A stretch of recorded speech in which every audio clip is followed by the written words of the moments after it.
বহুদিন আগের কথা। একটা গ্রামে সুরেশ বলে একজন বাস করত। খুব গরিব ছিল সে। ছোট্ট মতন একটা কুঁড়ে ঘরে থাকত, আর কষ্টে সৃষ্টে দিন কাটত তার। তিন কুলে তার কেউ ছিল না। গ্রামে এদিক ওদিক কাজ করে কিছু টাকা উপার্জন করত সে। এভাবেই তার দিন কাটত। দুবেলার দুমুঠো ঠিক করে পেট ভরে খেতে পেত না সে। এইভাবেই চলতে চলতে একবার শীতকাল এসে গেল। সুরেশের আর সুদিন আসে না। ঘরে বসে বসেই সে ভাবনা চিন্তা করতে লাগলো। না, এভাবে তো আর চলছে না। গ্রীষ্মকালটা তো কাটিয়ে ফেললাম, কিন্তু শীতকালটা এভাবে কাটবে না। পেট ভরে খাওয়া তো আছেই, তাছাড়া গরম জামা কাপড়ও তো দরকার।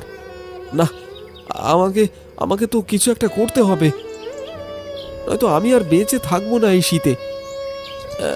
হ্যাঁ হ্যাঁ, একটা বুদ্ধি মাথায় এসেছে। খেজুর রস বিক্রি করলে কেমন হয়? শীতকালে তো মানুষ খেজুর রস, খেজুরের গুড় খেতে খুব ভালোবাসে। হ্যাঁ, এটাই ভালো হবে, এটাই করব। যাই, খেজুরের রস জোগাড় করি গিয়ে। এই বলে সুরেশ ঘর থেকে বেরিয়ে পড়ল।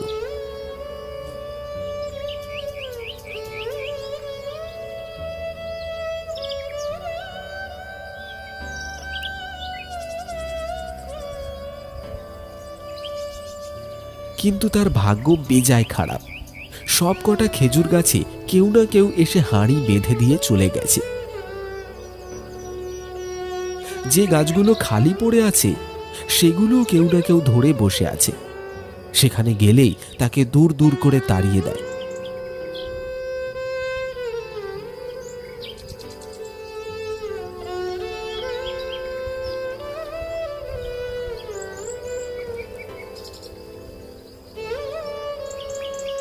সুরেশ মনের দুঃখে এসে বসল পুকুর পাড়ে। বেজায় মন খারাপ তার। সে মন খারাপ করে বসে আছে পুকুর পাড়ে। এমন সময় সেখানে এলো মদন। মদন সেই গ্রামেরই ছেলে, সুরেশের খুব ভালো বন্ধু। তাকে মন খারাপ করে বসে থাকতে দেখে কাছে এসে সে বলল, কি হয়েছে ভাই সুরেশ? এমন করে মন খারাপ করে বসে আছিস কেন? আর বলিস না ভাই মদন, তুই তো জানিসই আমার অবস্থা।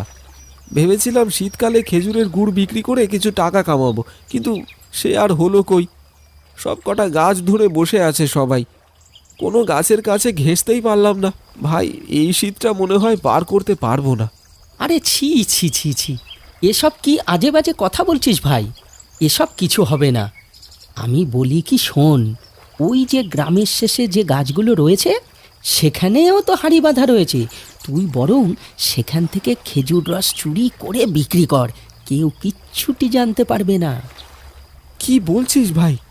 ওখানে গাছ রয়েছে, আমি তো সেটা জানতাম না। কিন্তু খেজুর রস চুরি করব যদি কেউ ধরে নেয়, তাহলে তো একটা হাড়ও আস্ত রাখবে না আমার। আরে না না, চিন্তা করছিস কেন? তোর কি মনে হয় এই শীতের রাতে কেউ কি ওখানে বসে পাহারা দেবে গাছগুলোকে? আমি বলছি তো, কোনো অসুবিধাই হবে না। তুই মাঝরাতে চলে যা হাঁড়ি নিয়ে, প্রচুর রস পাবি, কোনো অসুবিধা হবে না। আচ্ছা ভাই, তুই বলছিস যখন, একবার চেষ্টা করেই দেখি। ঠিক আছে ভাই, দেখে আসি কি করতে পারি। এই বলে সুরেশ মদনের কাছ থেকে বিদায় নিয়ে চলে গেল গ্রামের একেবারে শেষ প্রান্তে। গিয়ে দেখে সেখানে সারি সারি খেজুরের গাছ। প্রত্যেকটা গাছে হাঁড়ি বাঁধা রয়েছে। গাছগুলোর নিচে দুটো লোক বসে গল্প করছে। সুরেশ ভালো করে জায়গাটা দেখে নিয়ে ফিরে গেল নিজের বাড়িতে। ধীরে ধীরে বিকেল গড়িয়ে সন্ধ্যা হলো, আর তারপর রাত। মাঝরাত হতেই সুরেশ হাঁড়ি নিয়ে বেরিয়ে পড়ল। সে হাঁটতে হাঁটতে এসে পৌঁছল সকালের দেখা সেই জায়গাটায়।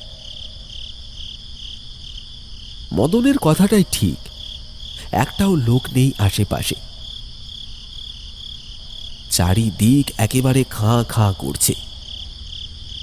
সুরেশ ভারী খুশি হয়ে যেই পা বাড়িয়েছে খেজুর গাছের দিকে, অমনি সে শুনতে পেল একটা হাসির আওয়াজ।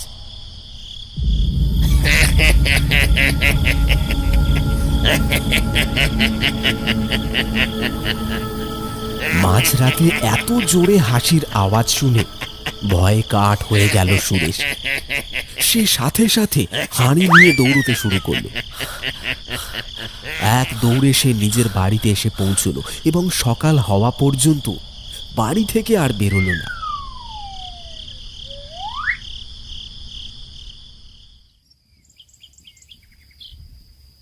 সকাল হওয়ার পর সে গেল তার বন্ধু মদনের কাছে। মদনকে সবকিছু জানাতেই মদন বলল, তুই না একটা মূর্খ। তোর কি মনে হয় ওখানে কি ভূত আছে? নিশ্চয়ই তোর মতো আরও কেউ খেজুর রস চুরি করতে গিয়েছিল। তোকে দেখতে পেয়ে ভয় দেখিয়ে তাড়িয়ে দিয়েছে, যাতে তুই তার জিনিসে ভাগ না বসাতে পারিস। তুইও সেই রকম ভীতু, রস না নিয়ে পালিয়ে এলি। আজকে আবার যা, আর খবরদার একদম ভয় পাবি না। মদনের কথা শুনে সুরেশ আশ্বস্ত হয়ে বাড়ি ফিরল। আবার মাঝরাত হতেই হাঁড়ি নিয়ে বেরিয়ে পড়ল সে। হাঁটতে হাঁটতে চলে এলো আবার সেই জায়গাটাতে। আর আজকেও সেই একই অবস্থা। সারি সারি খেজুর গাছে হাঁড়ি বাঁধা আছে, চারিদিকে কেউ নেই। সুরেশ যেই আবার গাছের দিকে পা বাড়িয়েছে অমনি হাসির আওয়াজ শুনতে পেল।